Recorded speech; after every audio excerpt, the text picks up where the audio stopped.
We really need to acknowledge what both of these players have done. Anastasia Warren has led her team with 24 points, while Blanca Milan is putting up a big front with, even though Maeve Carroll is not playing too much with 4 fouls. As long as Milan stays out of foul trouble, she can help her team get back to the NCAA tournament. And she'll look to guard Erlette Scott on the inbound pass. From this angle is usually good, but Scott, with no problem, gets the inbound to Dingle. From the backcourt, she crosses the timeline. Scott on the left wing hasn't really gotten any points in this game. Zeiss going inside over to Warren. Inside the paint, lays it up and in! And Stony Brook up 53-50. Anastasia Warren has a new career high with 26 points. It was Saar in coverage. She lost Warren. Well, Anastasia Warren playing fast and loose just like Milan is for the Black Bears. Now here she is with the ball against Zeiss right lane. Trying to spill it around. High chance for a shot. She just won't take it. She'll go out to Aurora's right wing. Against Scott, she'll look to push it away, spin it around. Reverse layup. Got it in to go. And Aurora's playing fast and loose. She's a freshman, but she plays like a veteran. Clutch shot from the freshman, too. These are big minutes, and this is very telling that Royce is playing late in this game. I expect Milan or Royce to be the ones to help Maine win this game. Warren with the ball, looking to set up a screen. Gives it out to Dingle, top of the perimeter. 8 left to shoot. She has open space for 3. She'll push it along inside the right lane, laying it up. High arcing shot, and she got it. Wow, Dingle, what an amazing shot that she can make. Now Milan right wing, she'll quickly get it out to the top for Saar as they reset. 3.5 minutes left to go. Stony Brook up 55-52. Wildling right corner. Look for somebody available. Out she goes to the top for Saar. Saar look for somebody available. Sets a Royce in motion. Out to Wildling to the charity stripe. To Milan right elbow. Inside to Wildling. Great pass. Lays it up and in. Back and forth shooting as both teams are finding a good stretch inside the paint. 55-54 Stony Brook. Blanca Milan showing off her passing skills as well. Her vision is amazing, and she enabled Wildling to get open. Zeiss at the top of the perimeter. To her right for Scott. Looking inside to Pagan. She's well guarded. She'll have to go out to the top for Warren. Warren in the left wing. She'll push it inside. Goes for a floater. Bounces around.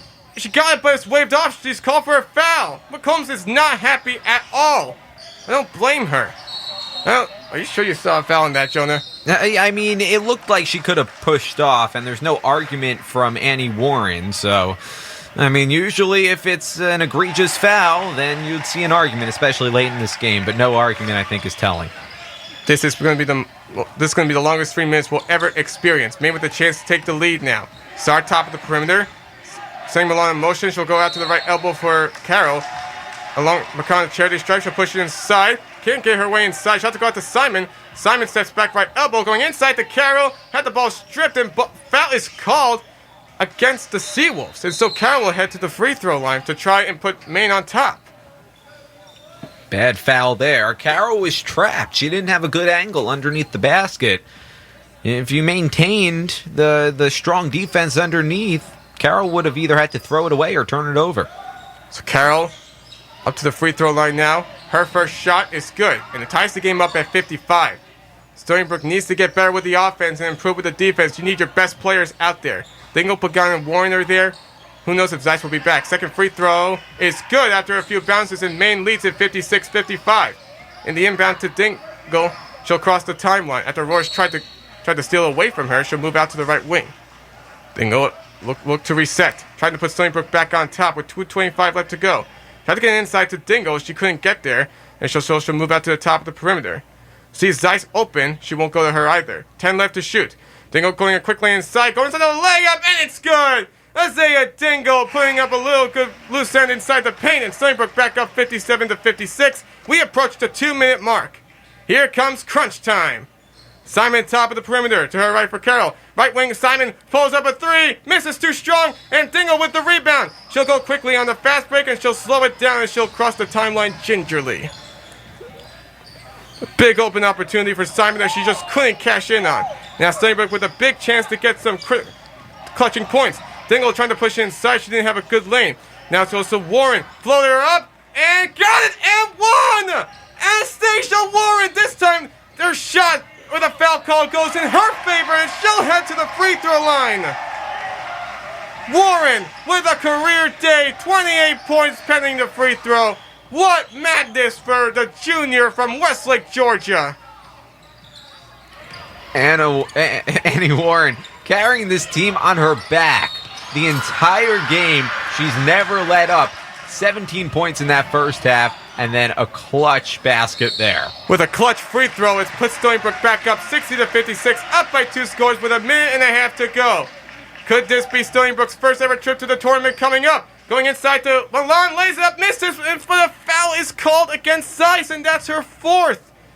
Oh man, she is not looking happy. I get a feeling that...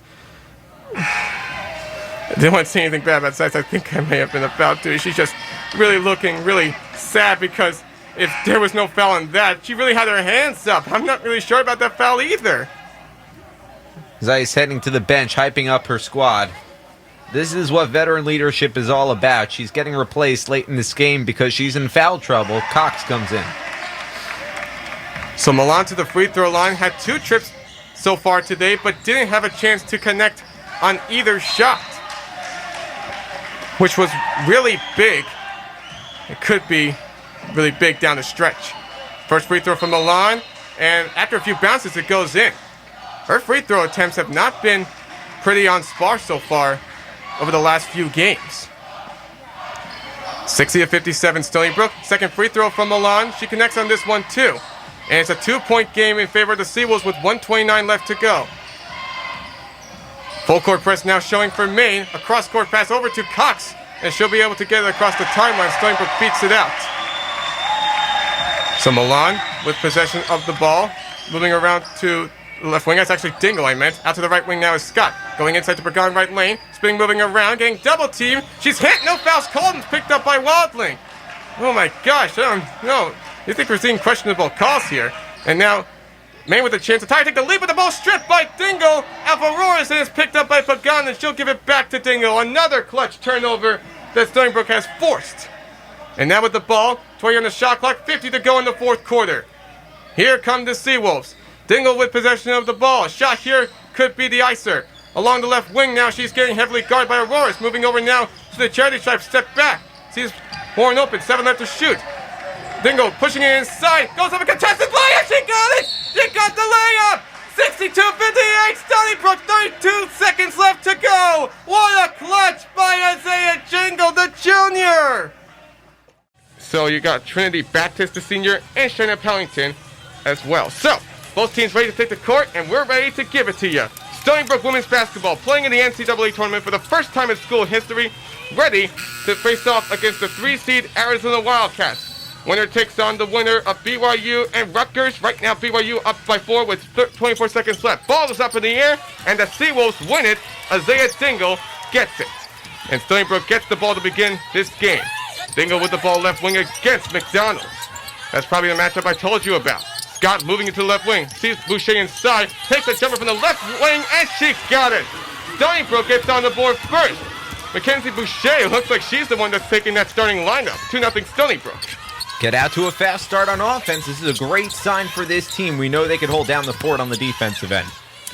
And for Arizona, Kate Reese tried to get a layup. It was too strong, and the fight for the ball is being fought for, and Boucher is able to pick it up. Pulling around, bad pass that went over back to Reese. McDonald has the ball, gives it back to Arizona. Chaos ensuing near the timeline. Feisty already. Yini with the ball, inside over to Reese, tried to get the shot, and she does. It's actually Trinity Baptist with the layup, and Arizona strikes right back. Arizona showing a little full court press, but as the Dingle crosses the timeline, they'll lay it off. Stony Brook was aware of this against Maine. They'll have to be prepared for anything the Wildcats will do here. As Dingle trying to take a layup inside the paint, she gets fouled, and she'll head to the free throw line. So a little different today as India Pagan comes in, is not on the starting lineup. Mackenzie Boucher is instead. We did see that in the last few seconds of that championship game, she did go down with an injury, was grabbing at her right foot. Saw a little bit of practice for her today and was unclear whether or not she'll be coming off the bench or won't be playing. So Dingle on the first free throw, connects.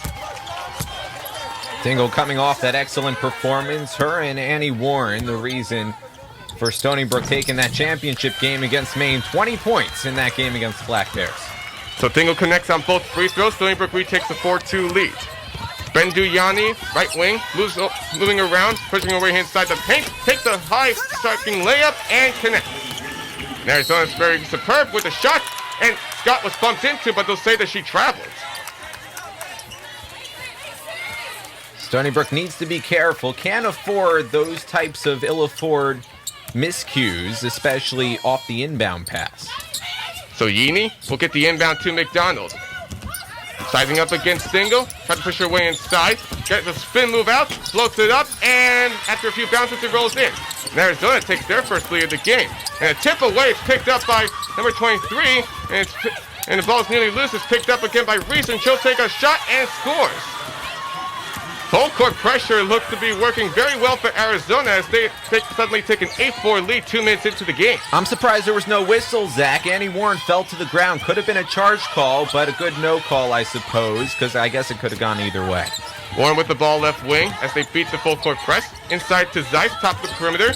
Warren will have it. Moving over to the right wing, getting herself trapped. Double team, gets it out to Boucher. Out to left corner is Zeiss.